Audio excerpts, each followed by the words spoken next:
дуа кылыңыз. Пайгамбар саллаллаху алейхи вассалам дуа кылды, ар бир намазда дуа кылыңыз. Не деп? Аллахумма инни ас'алука фи'лал хайрат ва таркал мункарат ва хуббал масакин ва ан тагфира ли ва тархамани. Я Аллах, мен сенен жакшы иштерди кылганды сурайм, жаман иштерди таштаганды сурайм. Алладан мен сураш керек экен.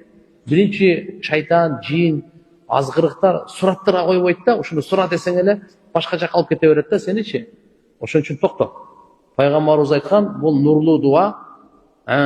Не кылыш керек экен? Сураш керек. Я Аллах, жаман иштерди таштаганды сурайм деп. Айтыңызчы. Я Аллах, жаман иштерди таштаганды сурайм. Сураш керек. Аллахнын жардамы менен гана жаман иштерди таштай аласыз. Ошон үчүн Алладан сураш керек. Жана бейбечараларды жакшы көргөндү, мени кечиргениңди, райым кылганың деп, бул дуаны мурунку сабактарда биз кенен айтып бергенбиз бул боюнча. Ошо сабактарды көрүп туруп, ошо 11 дуа бар ошол жерде. Азыркы мен сизге 5-өөнү кыска айтып койдум. Калган ошо чечмелесин мурунку сабактарды карасаңыз таап аласыз. Анан даватка чыгыңыз, Кудайым буйрса карап турупчу. Өлүмдү эстеңиз.